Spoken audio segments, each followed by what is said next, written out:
100 episodes of the Carolina Weather Group and counting. This is going to be an episode like you've never seen before. Welcome to IBHS in Chester County, South Carolina. Buckle up. You can say this episode is pretty hot. This episode is pretty lit. This is the hottest episode. Yeah, it is lit.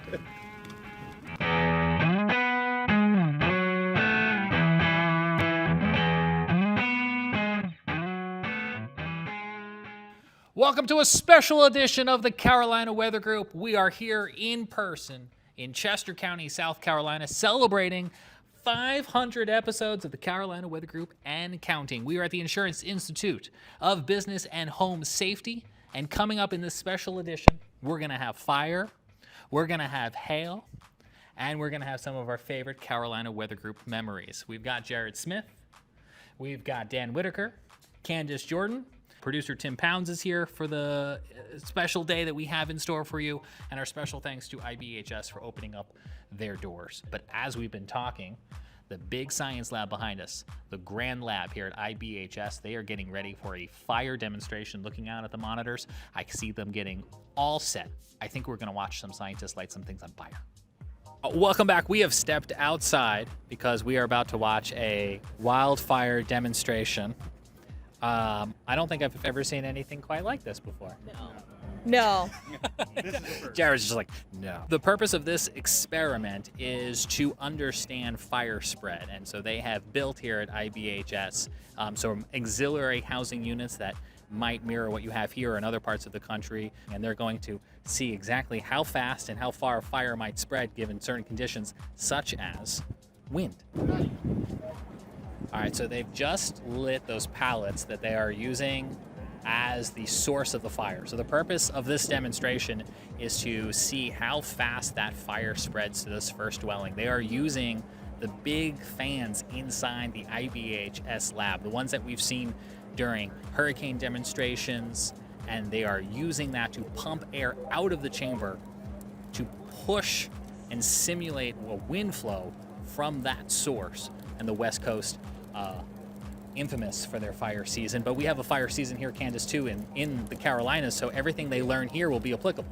Yeah, we get the fires, especially up towards the mountains. Remember the one up towards like Pigeon Forge, Gatlinburg? Certainly. Covered the one on Pilot Mountain before, so there's been quite a few here in the Carolinas, though I would say probably not to the extent of the California seasons, but definitely applicable here.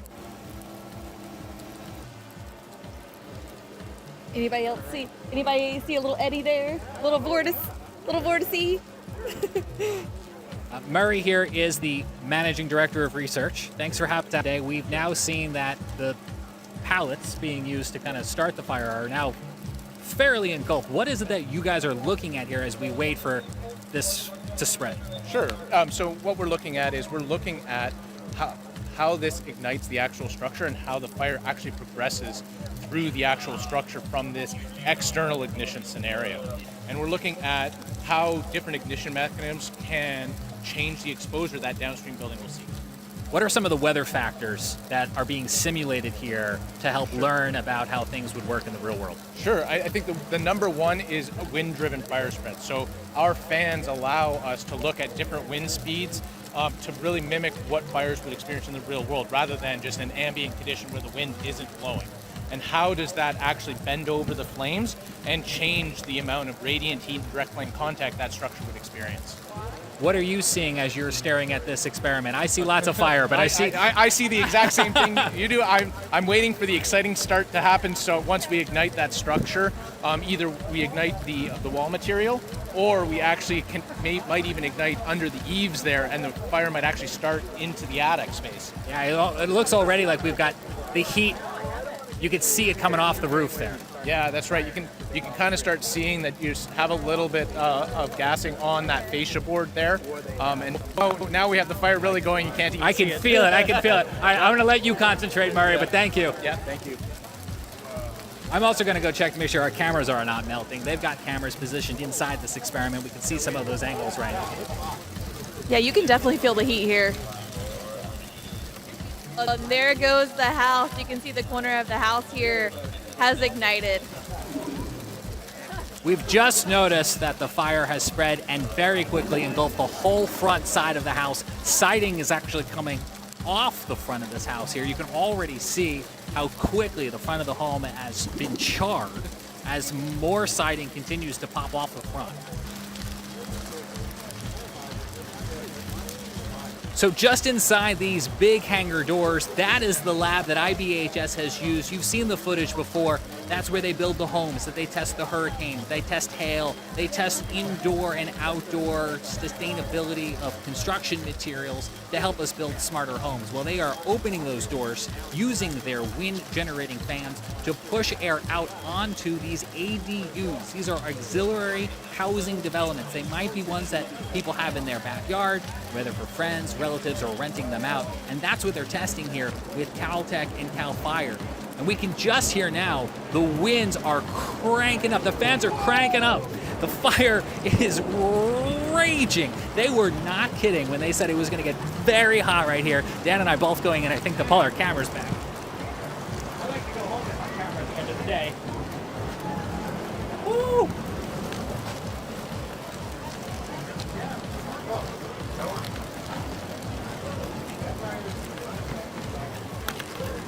Everyone here has just taken huge steps back because as those fans cranked up, so did the fire.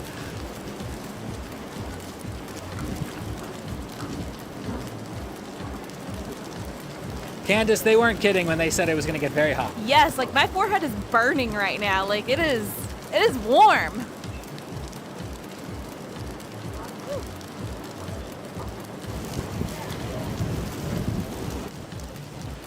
Oh, my eyes are watering. Ooh, my eyes are watering. So they are doing this experiment like all the experiments they do here at IBHS with safety in mind. They've got the Richburg Fire Department standing by in case any part of this experiment got out of control. So far, it has managed to stay contained to the structures being used inside this experiment. My phone now telling me, this is no joke, the device is too hot and the quality of my recording may be diminished as the phone's trying to cool itself down. Wow, that's impressive.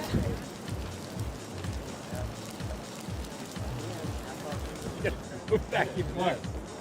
My phone is overheating from the fire. Is that wild? Jared, I can only imagine what this thick black smoke looks like to anybody who might be in the area, but now we've gotten to the part where the fans are ripping, the first structure is on fire, and we're watching to see what happens to that second structure. Yep. Exactly. And I'll tell you, James, you know, I mean, all of our phones are throttling right now because it's so warm. It is very warm back here. They're starting to fire up the water a little bit because I think it's getting close to the second structure.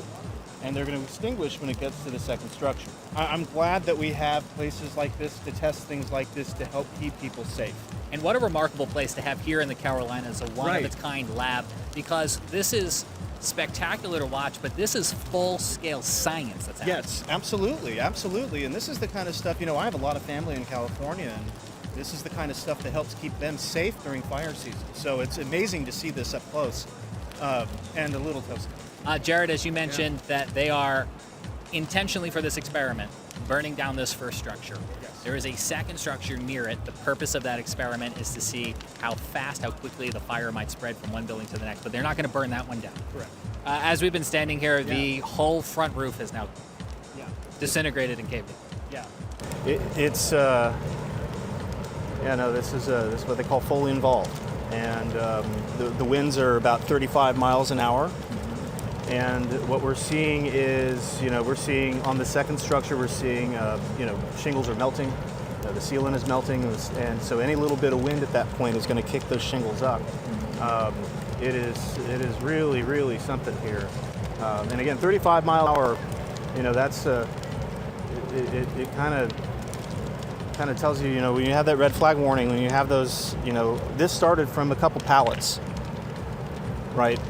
And so, you know, so when they issue that fire weather warning for, you know, gusty winds and low humidity, this is why.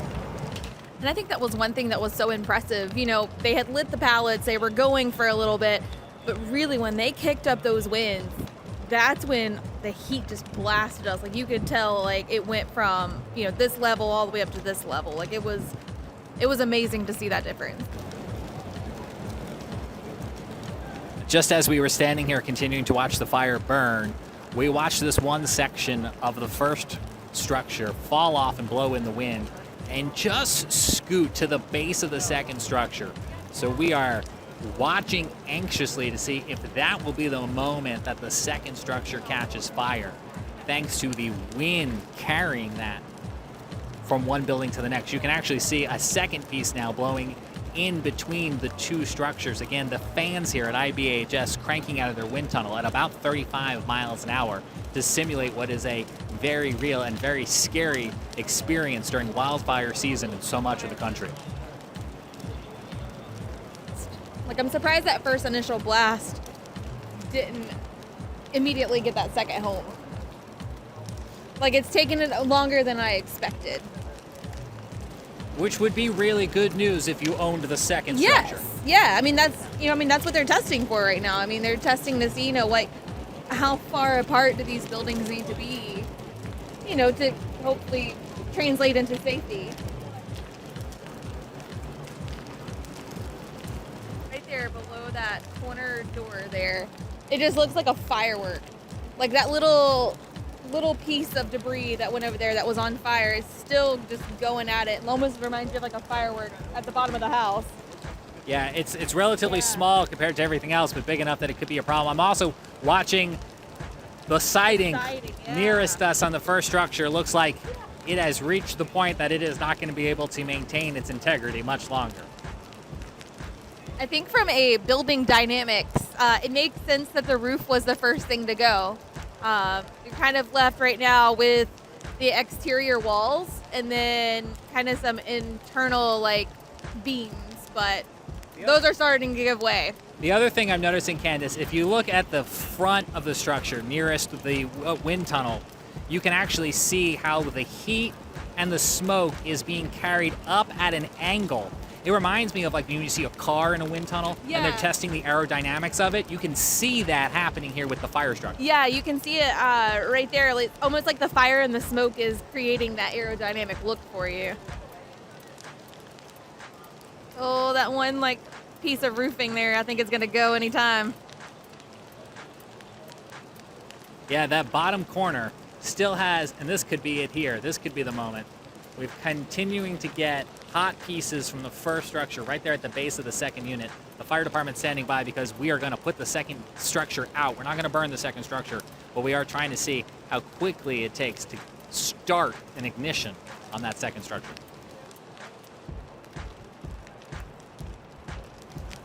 Marianne, you have graciously opened your doors to us. So let's watch these real world scale experiments that you guys do here. In terms of the IBHS mission, what do these real-world experiments provide scientifically? Yeah, I mean, it's a cool day at work when you get to see this kind of thing, but it is real science at work. And so what we're watching today is one of our laboratory experiments that we will couple with in the field.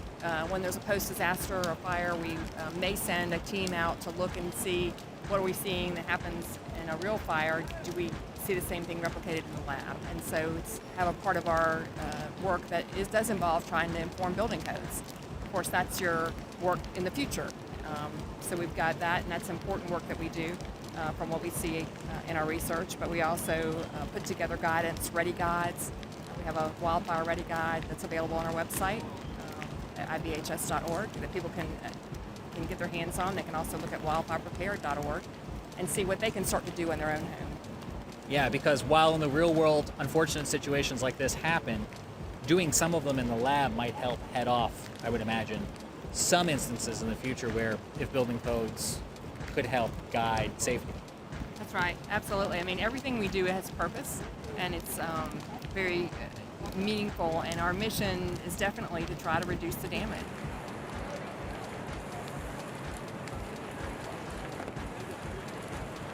All right, so it's been somewhere between 30 to 45 minutes now. The second structure has not yet caught fire, which is good news for the hypothetical homeowner of that second structure. But the heat has been intense. Yeah, the heat's been intense, and there's still damage to the other home, too. There's some shingle damage. There's, we could see the windows yet go out on it. It's still very, very hot. But it could be worse. But for us, our tour of IBHS is on the move, and we're gonna go from fire to ice and head inside their hail lab.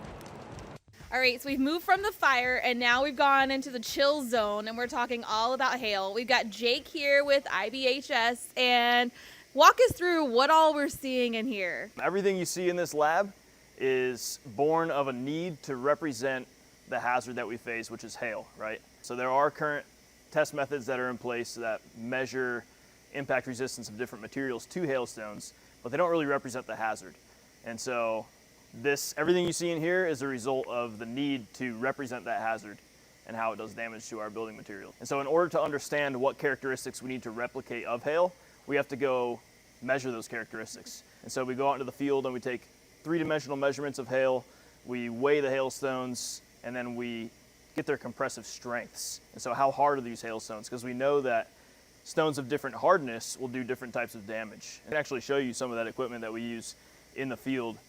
Probably the most fun one to use is this guy right here. It's a hailstone crusher. And we really needed to find a way that this could be a mobile unit because we're doing this out of the back of a van in the field, right? We're storm chasing.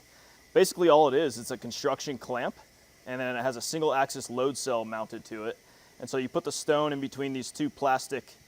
So have you noticed any patterns, like the larger the stone, the higher the number of strength, or is it kind of variable? That's a great question. It is variable and it doesn't depend on the size of the stone.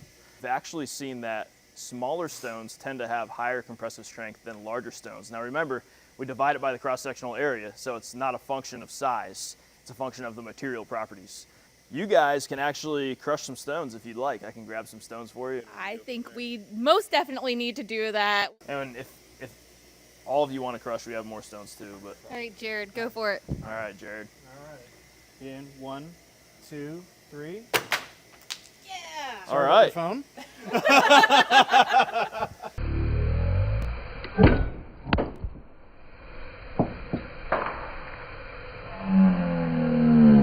Okay, on my phone. We got one more. Just a clean break. All right, you ready?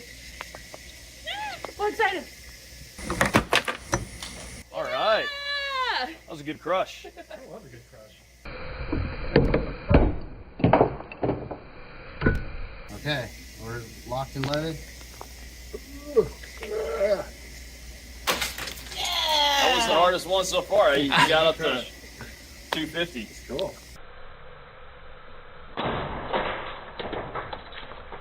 So James, the number to beat is about 250 pounds. 250 with how hard I squeeze? Are you ready? All right. Yeah, 3, 2, 1. Keep squeezing. Wow. Squeeze it again, like let it off. Let and it let go and squeeze again. There you go. Hey, looks like he got to about 175, 170-ish. I was afraid that I was going to be the first one not to break the hail. We've actually found that hail doesn't recycle in the updraft. Oh, okay. It takes one pass through, and then it grows on that. It grows on that path, and then it. So the freeze time, the freeze duration is rather a measure of basically how the residence time of that hailstone in the hail growth zone, which is obviously where the hail grows in the storm, between -10 and -30 degrees Celsius. Found is that a longer residence time generally equates to a higher compressive strength. And so the longer that ice can sit in that freezing air, the longer it has for those ice bonds to kind of strengthen. As you were talking, Jake, I was noticing behind you on the wire shelf, 2015 aging farm fire, you know, different ages of different material, and we saw up front where you guys have that farm Right. where you have all that material. Is that to then come in here and do experiments with the hail to see how different roofs of different ages hold up? Absolutely, yeah, and in fact we just finished impacting some 10-year panels. And the material, the asphalt material at that point is so degraded that it actually scours some of that mat away and you can see through the shingle.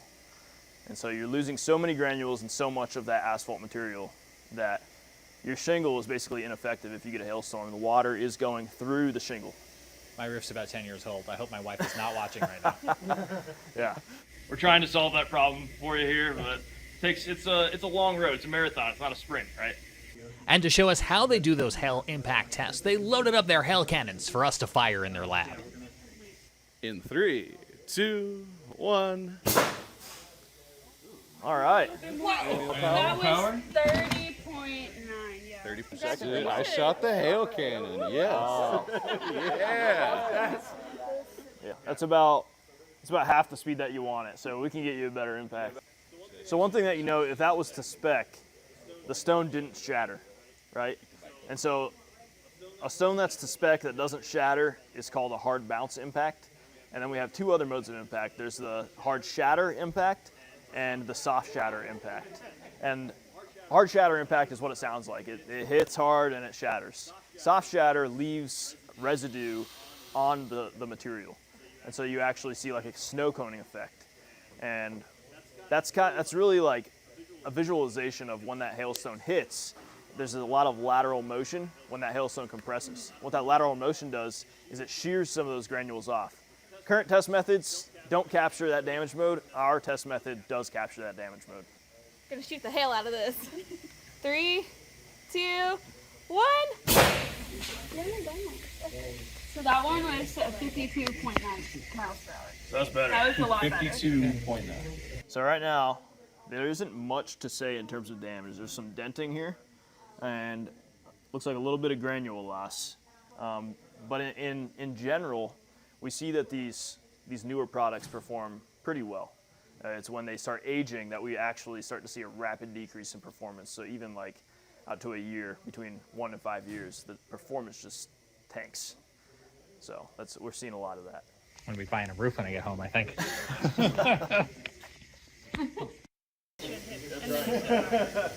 All right, here we go. We've moved over to the other gun and another piece of roofing.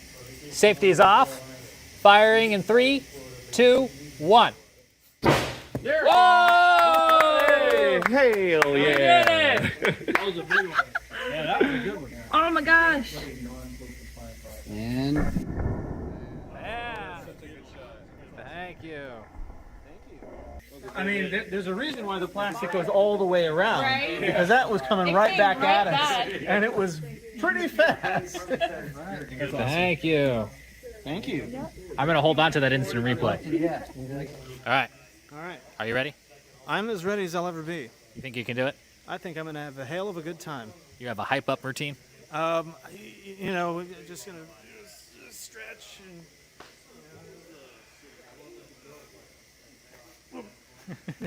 Doing this, just it can be vertical, that's fine. This is just for personal purposes. Yeah, we're gonna. All right, safety on. 3, 2, 1, fire. No shatter. No shatter. That's crazy. Shattered on the second bounce. That's crazy.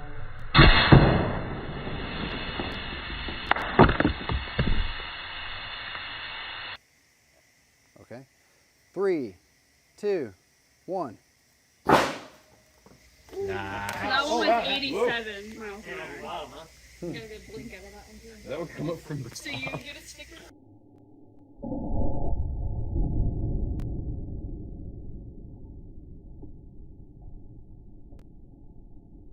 Thank you. So you guys all had a chance to fire the hail gun, right? Yes. All right, so you might be asking yourself the question, what do we do with all this information after we fire these hail cannons, after we hit these panels with the hail? And so we'll actually take these samples that we impacted and we'll use machine vision to analyze the damage on those samples, right? And then we can rank the performance of products. This is a hail impact rating sheet. This is from, I believe this is the 2023, yep. And so we'll put this out into the market. So if you're just a everyday home buyer or homeowner and you need to understand the relative performance of different roofing products, you can go online and search for this impact rating list. Where to begin? I don't know where to begin after that. What an incredible opportunity IBHS has presented us to see their real-world science experiments. Jared, I'm going to start with you for your reaction. You know, I think the big takeaway from this is that this is science that helps people. This is science that saves lives. It's really cool to see it in action and really warm when it's simulating a wildfire. Incredibly warm. Yeah. But it's just, you know, we've got really passionate people here. It's just a really cool facility. And and this is all the stuff that we take for granted every day. Why do things get safer? Because they do things like this. Tim? I mean, I was just shocked that something like this existed. And I'm sure there's fans out there watching this too. It's like, wow, this is such a unique opportunity, a unique thing. But we see the importance of it too as we're building stronger and getting better materials for this sort of stuff. So, Candace, you've probably walked away with all sorts of goodies to bring back to the museum. Oh, I'm so excited. It's so cool. Like, just like Tim was saying, like, getting to like shoot the hail cannon. So cool. But then also like tying it back to they're trying to save property and lives, and how does this size hailstone with this kind of strength impact a car, a roof, different things. So very cool, very cool. And Dan, I think you've made some new best friends. Yeah. I'm just gonna move in here, but see the state-of-the-art technology combined with the research involving storms and different types of things like that is truly fascinating. These industries can be difficult to make changes to, even if you have the science. There is a lot of lobbying and political consequences that come to all of this, and to see them hitting that straight on and actually trying to continue on with those changes is truly fascinating.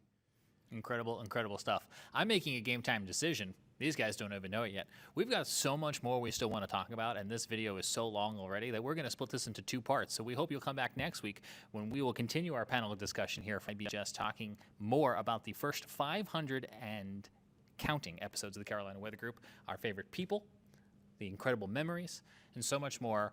Our 500th episode celebration continues, so stay subscribed.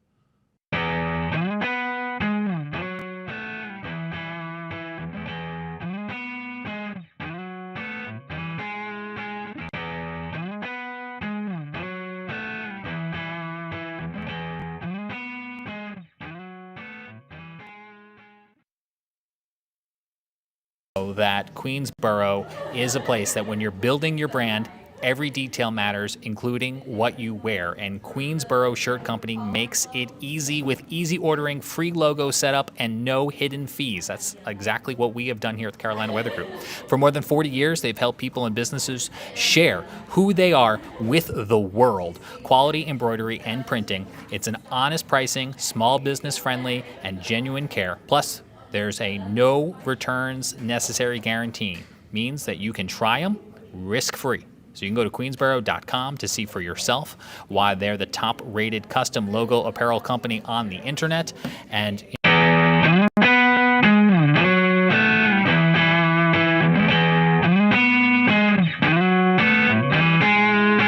welcome back to the Carolina Weather Group, continuing an amazing series here on location in Chester County, South Carolina at the Insurance Institute of Business and Home Safety, where they are making exactly that, our businesses and homes more safe by doing real-world experiments. Hopefully you were with us last week when we saw incredible real-world experiments happening right here at the lab. They set a home on fire, a manufactured home just made for this experiment to understand fire spread, to help communities developing across the country be safer against wildfire season. And we went inside their hail lab, where they are testing and studying hail to understand its impacts to your home, to your roof, to those shingles, how to best protect yourself. It's tips and advice coming right here out of South Carolina. James Brierton back here at IBHS. We've got Jared Smith, Tim Pounds, Dan Whitaker, Candace Jordan, a collection of our Carolina Weather Group family together in person as we are continuing to recount some of the memories from our first 500 shows. We're going to pick up right now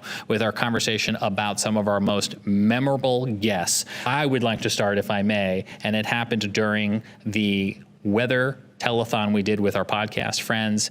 Jared and Tim, I know you guys will remember this, but there was a point in that day where we were scheduled to talk to Jim Cantori, Mike Bettis, and Ken Graham, the first two from the Weather Channel, the latter being the director of the National Weather Service. It was an hour of the telethon that was being produced and organized by our friends at Weather Brains, but it was still being all produced through the Carolina Weather Group. And through just magic, 3 of those guys, the big trifecta names in the weather community, ended up on the show at the same time. And I remember just sitting there. Tim was in the room with me, and I was like, don't touch anything. I do not want this to get disconnected. Do you remember that, Tim? Oh, yeah. Man, and that was such a fun day too. And of course, I was in the background, right in the green room, and waiting for folks to go on air and everything. But I mean, just to see all these people and even ask them some questions was just incredible. Yeah, that telethon, definitely one of my favorite highlights of CWG. Jared, do you have anything you want to add? Well, and let's think about just how much good we did with that too. Yeah. And us Stormfront freaks, Chaser Chat, just the whole amalgamation of the weather podcast community coming together to raise thousands of dollars for the American Red Cross. So, it was a really cool chat for an excellent cause. Yes, and Stormfront Freaks were the ones who suggested it, and they decided to do it all together and not just go at it alone, which I think's to the camaraderie of the weather community. James Spann was there.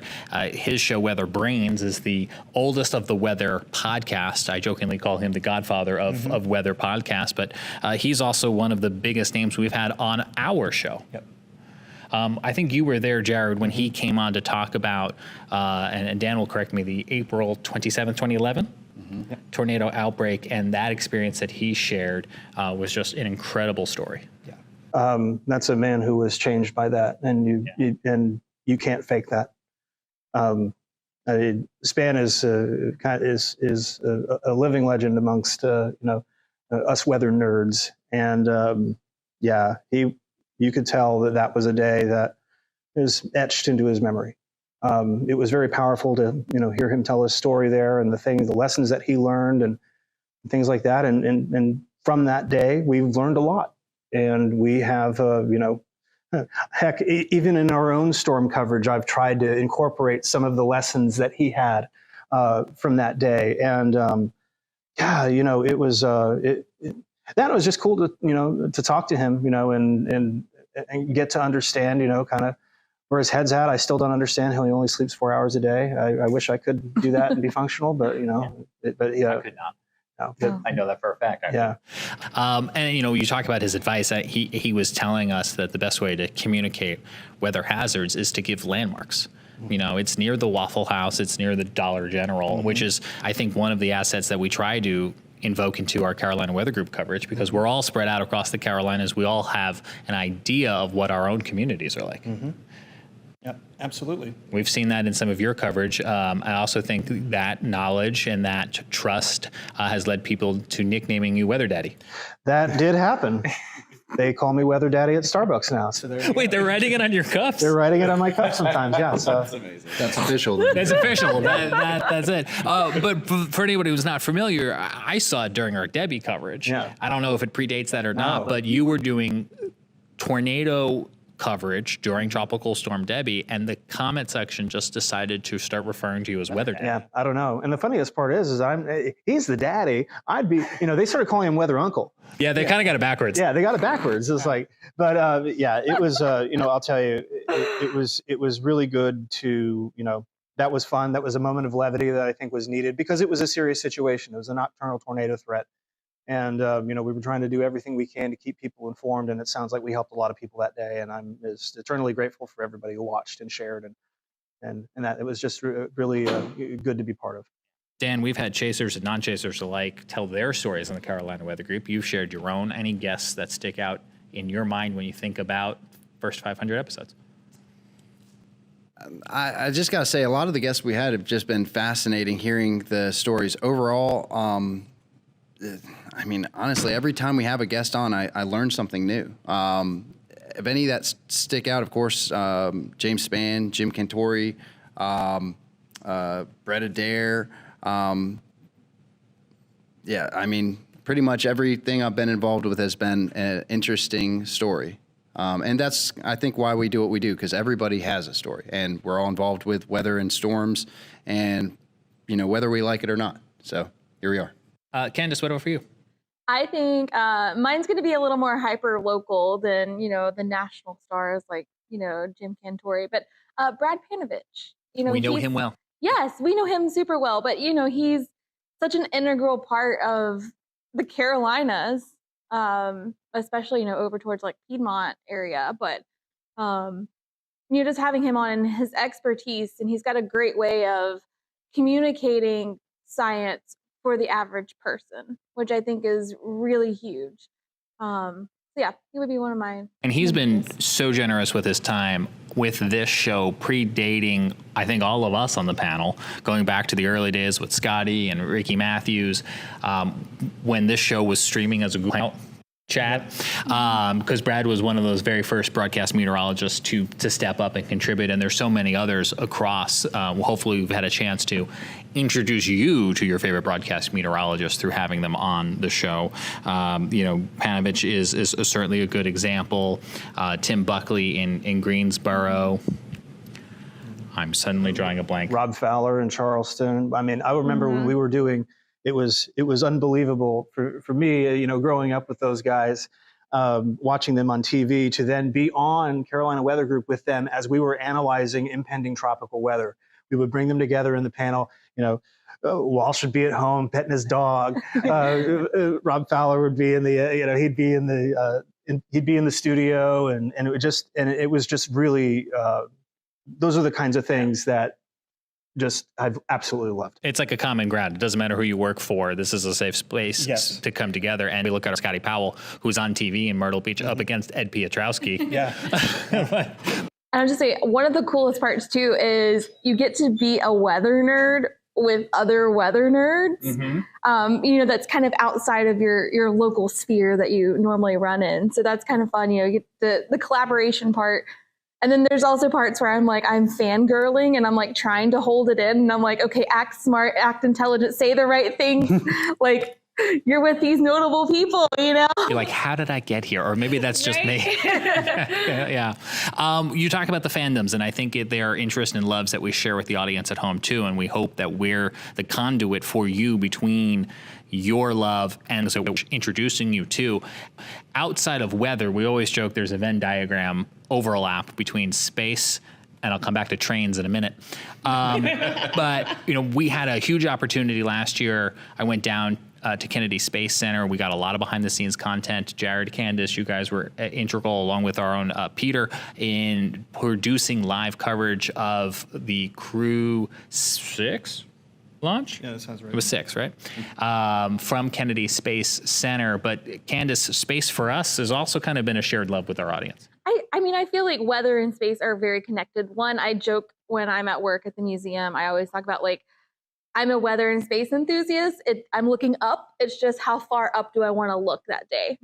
But they're very connected, and we've done a lot here on the Carolina Weather Group. We talked about the OSIRIS-REx mission, Artemis missions, and we'll probably continue to talk about those. I hope so. Yes, Artemis 2 soon. We've talked about the Perseverance rover and the little PAL Ingenuity, the helicopter that went along with it. The Orion spacecraft, SpaceX. So there's been a lot that we've incorporated with those rocket launches, those notable NASA missions. Yeah. And we've even talked about the GOES missions, I think GOES-U, and that there directly impacts weather because it's a weather satellite. And so kind of bringing in those astronomy and meteorology elements. To have the opportunity to speak to those program leads for NOAA's GOES satellite program has been an incredible opportunity. That's been one of those pinch me kind of moments. We were just talking with Evan Fisher, who was on our show for a while. He's now off doing his fall foliage thing over at Explore Fall, and he was just telling us about 2 weeks ago on this show how he's using those satellites to track fall colors. Huge shout out, of course, to Tony Rice, our Raleigh-based NASA ambassador, and all the knowledge he's. But Dan, that brings me to another particular memory, which was when we had a rocket launch. It was a sounding rocket out of NASA Wallops, which is in Virginia, but it was perfectly positioned for so many of us here in the Carolinas to see it, and you got to see that rocket shoot across the sky and do its sounding experiments, if I recall. What was that like for you out on the Outer Banks?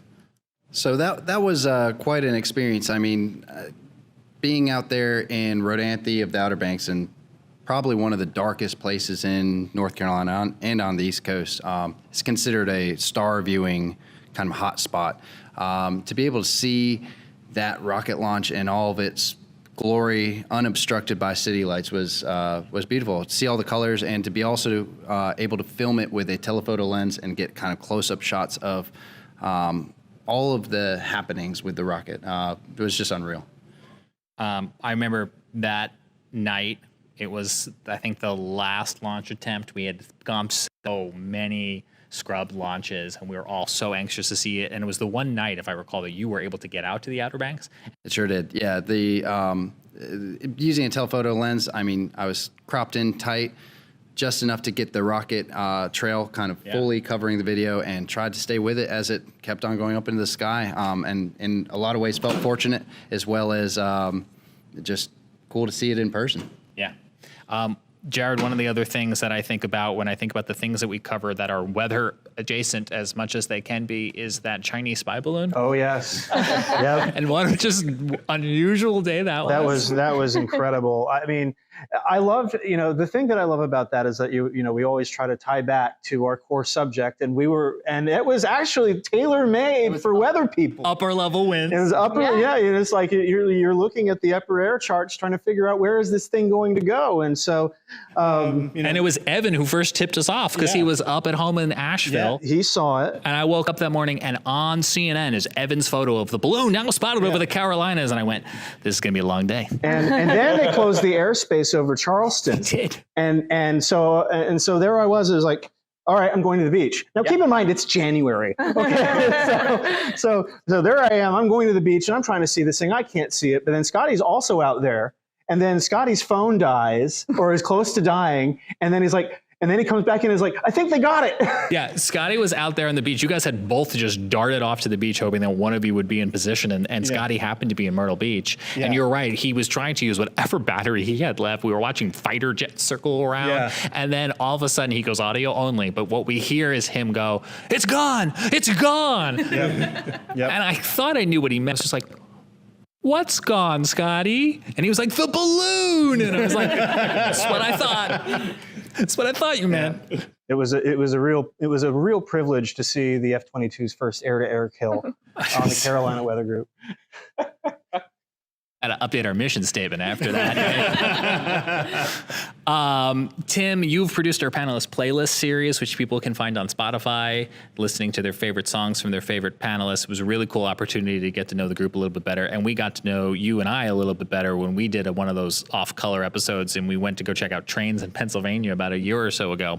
But I also have to say it's the episode that we probably got the most engagement on. And I felt like this was a good trivia moment of what thing have we taken the most flack for. And it wasn't for our coverage of trains. I think we managed to muster that up just fine. Right. But there is one shot, and I don't even know if you remember it, but you and I were driving through Altoona. We were downtown, and we were trying to navigate wherever it was we were going to. And I was just shooting video and also trying to navigate. And I was just shooting video of locomotives parked. But apparently one of them was Norfolk Southern's 1801, which is a very important heritage unit, represents a lot. The rail fans, that is a particular Norfolk Southern unit you look for. Neither one of us batted an eye at it, and it just ends up in a random cut in the video where we're doing other narration towards something else, and the comments are just like, "Way to pay no attention to NS 1801," and I'm like, "I'm sorry, we were lost. I was just shooting video." There was so much to see, and we didn't get it. That's okay. So our apologies, and I'll also say that I'm still learning Norfolk Southern rail fan things to spot, because so much of what I look for is CSX, and I live near old Seaboard tracks, and hopefully soon going to catch the new Seaboard Heritage locomotive. But Tim, do you remember how hot and how smoky it was on that trip? Hot, smoky, and we were dodging the rain and the fog. I mean, it was a pretty intense trip, but getting to stand there at Horseshoe Curve, though, and watch trains, 3 or 4 of them circling you on all sides, was a pretty memorable experience. So if you're a rail fan stumbling across this episode for the first time, you're in good company. Welcome. Altoona, Pennsylvania, a great surprise opportunity that we got to take the show on the road. Being here in Chester County, a great opportunity in our home turf. Some of the amazing places we've been. Dan, I think you've been our tour guide to many of them. Storm chasing. Yes. Yeah, I took the show on the road earlier this year out to Texas, and we had a table out at the Storm Chaser convention out in Texas, the National Storm Chaser Summit. Hopefully we'll continue just streaming wherever I end up, wherever the storms are. Hopefully that's where I'll be. Candace mentioned Brad Panovich earlier. One of the distinct memories I have with Jared and Dan, and I don't remember which storm it was, but we did a joint stream with WCNC, and it was Brad Panovich and Brittany Van Voorhees anchoring. I was in the control room, but you were in Charleston, and you were out in the field kind of doing this joint storm coverage. I don't even remember if you remember kind of standing out on the dock in Charleston. It was late at night, and I was just like, yeah, this is what it's all about. I think that was Ian. Was that Ian? I think that was Ian, yeah. Yes. Yeah. Ian, I started at the coast of Florida, and then I ended up coming back around to Charleston, and then up to Myrtle Beach, I think, for a double intercept on that one. So yeah, I was with Ian for that point in time. A few days, probably looked a little bit ratty, but they must just all blur together after a while. Especially when you not to diminish the impacts in the communities, but when you are driving that much and going from one impacted community to the next. Yeah, and it so appears that the last few good Florida big intercepts that have occurred, the big hurricanes that have hit, tend to swing across Florida, come up and re-hit around Myrtle Beach. So it seems like I keep getting them twice. And, unfortunately for the people in between there, because there's massive flooding effects when that tends to happen. But, it definitely starts to blend together a little bit. Our first ever remote show, if I recall, was in our own backyard, Candace, when you reached out to us to invite us to the Shield Museum for weatherproof in 2018. 2018. I know. We just did our 6th Carolina weather group at the Shield Museum this year. It's at our weatherproof event, and getting to spread meteorological knowledge, meeting meteorologists, just getting that to the community and letting them see that there's more than just what you see for 2 minutes on TV. Like, there's a whole side of meteorology that you don't get to see, and like, these are the key people who are storm chasing, who are issuing warnings, who are saving property, like we are here at IBHS. Jared, we have burned the midnight oil from Fred to Florence, Ian, Isaias. Which storms stick out in your mind when you think about the coverage that we've done? Oh my goodness. I mean, there's Isaias, definitely the one that was most interesting pronunciation-wise. I think a lot of people struggled with that. Yeah, I think we still do. But we nailed it. No, Carolina Weather Group nailed it. We're very good at that. There was one particular elected official who wishes he didn't attempt to say it. Yes, that is correct. But I mean, Isaias wasn't really too crazy for us. But I mean, when I think about the storms that we had, some of the scariest moments that we've had, honestly, were not direct hits from tropical cyclones. They've been tropical tornadoes. So Elsa, Debbie, we just did that a few weeks ago. I mean, there's been Fred.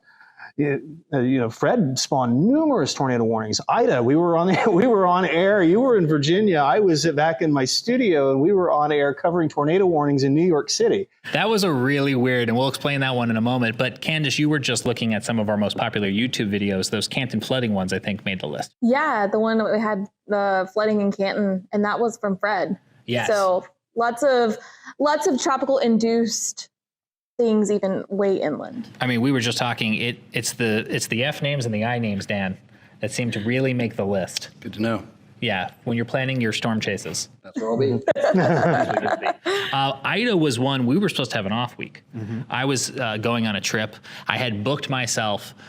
This will be a reoccurring theme, but I think loyal viewers know I like trains. So I had booked myself one of those bedrooms on an Amtrak train, and we ended up storm chasing on an Amtrak train, which is not what you want to do because you cannot divert. And we were plowing through polygons that had confirmed tornadoes in them. I was listening to the radio coming through the Washington, D.C. market going, I wish I could get off this train. And then I finally got off, and you were navigating me through the flooded streets of Pennsylvania from Charleston. Yes, I was. And then I finally got to my hotel. We were in a flash flood emergency in Pennsylvania. I was like, this is not the trip I had planned. No. And I was like, I guess we're doing the show from here tonight. Yeah. James is in the parking lot, and I'm in the studio after navigating him around a bunch of flash flood warnings. I was very impressed, honestly, that we could get him there.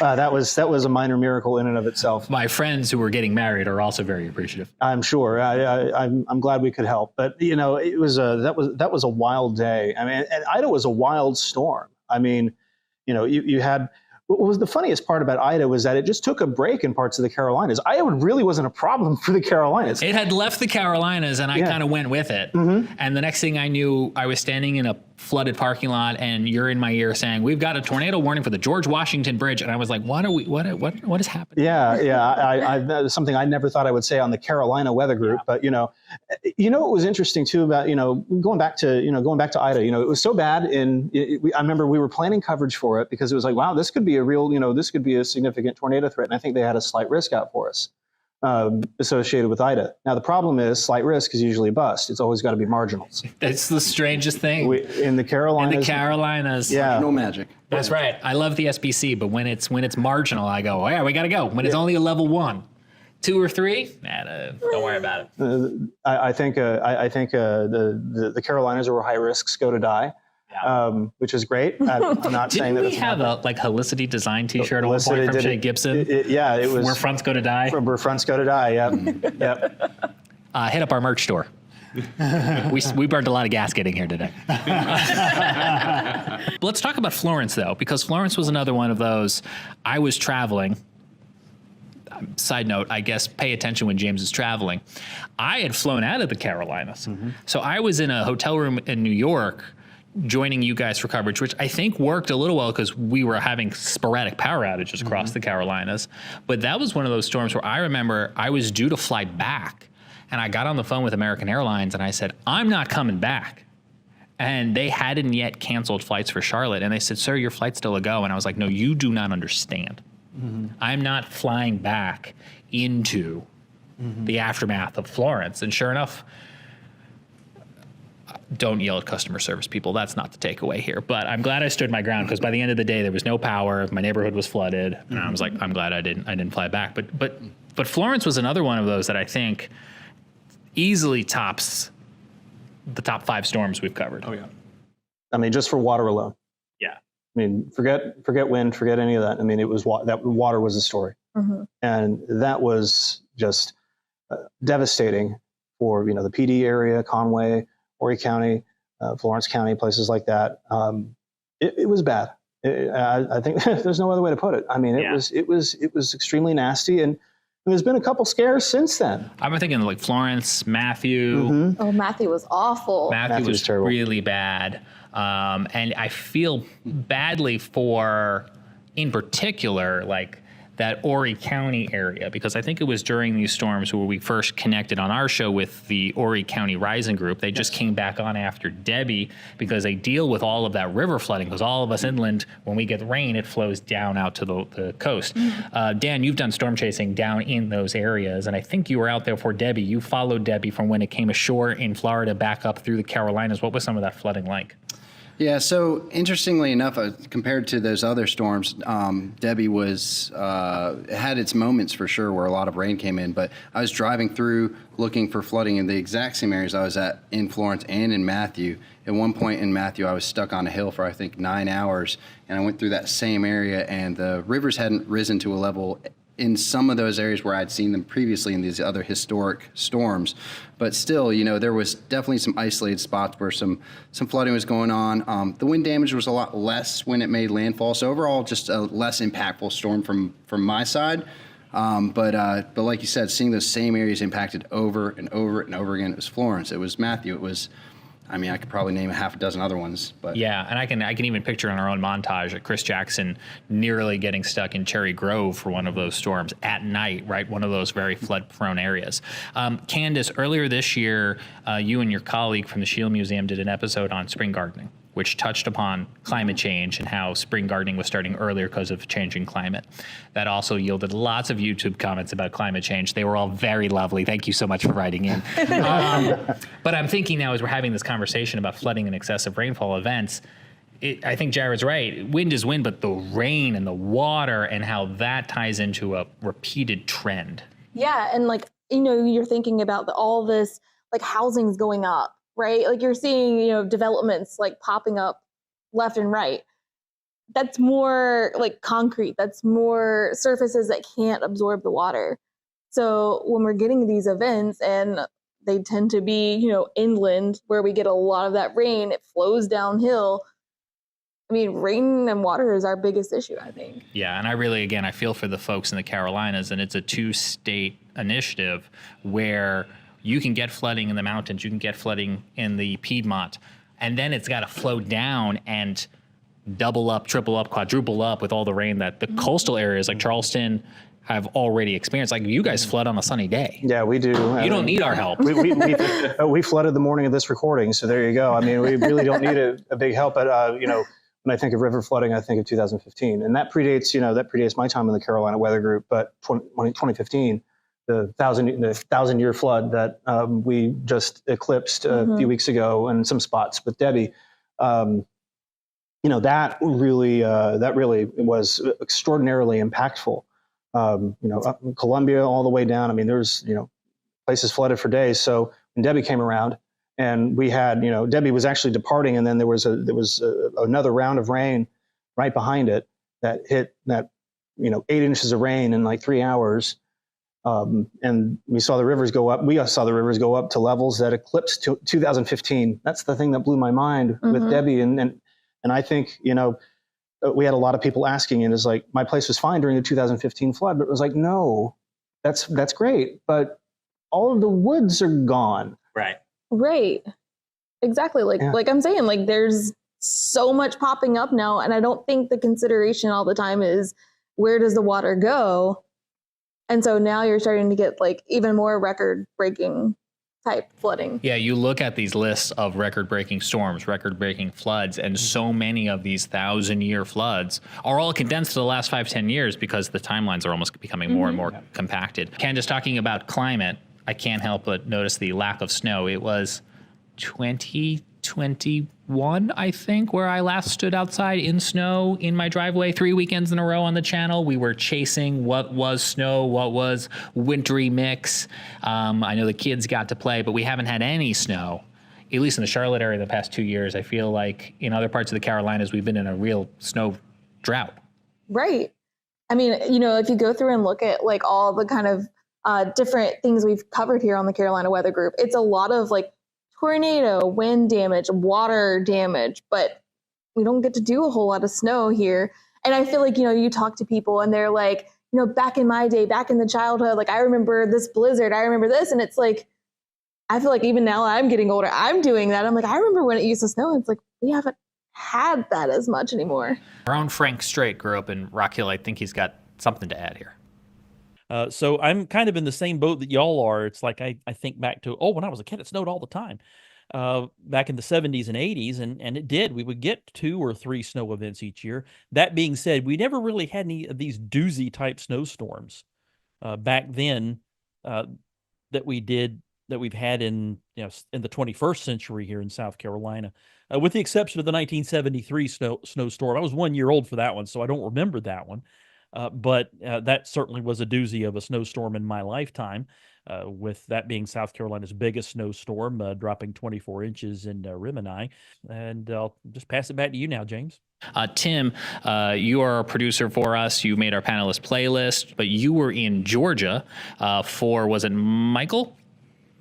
Yeah, it was for Michael and I believe one other storm. A lot of these storms y'all are referencing always seem to either come across Florida and skirt the coastal Georgia line before hitting Carolina. I was living in that coastal Georgia area, Brunswick, Savannah, during that time. And even though it never really came on shore there, we saw a lot of the effects of it. And a lot of that area is pretty different demographics, different financial levels, can be kind of a poor area, which of course means manufactured housing, some other stuff like that. I mean, it could get pretty rough pretty quick down there. Jared, I don't want to forget 2020, a year so many people won't forget, obviously because of the pandemic, the Atlantic hurricane season running out of names, but the spring severe weather season kicked off hot April 13th, 2020. We were about 3 or 4 weeks in, and COVID concerns were at probably a fever pitch. They were at a fever pitch at that point.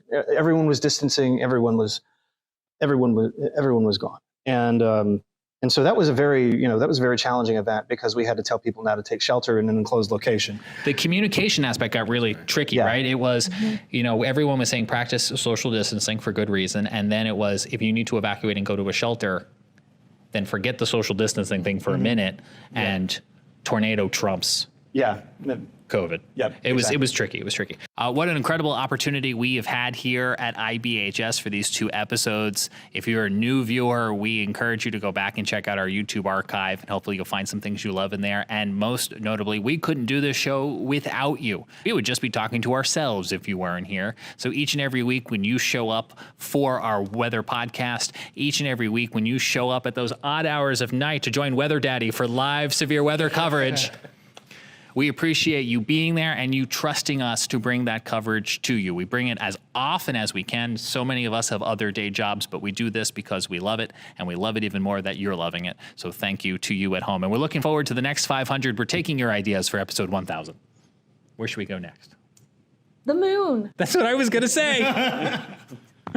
By episode 1000, we might be going to the moon. Yeah, we'll start the fundraising now. It might be possible. We'll just hit you right on Artemis 4. Perfect. Special thanks again to everyone here at IBHS for letting us come out and being in their hair for a day and see what it is that they do to help make all of our lives a little bit safer. We appreciate them very, very much. On behalf of Tim and Jared and Dan and Candace and everyone at the Carolina Weather Group, I'm James Brierton. Stay subscribed. We'll see you back here again real soon for more episodes of the Carolina Weather Group.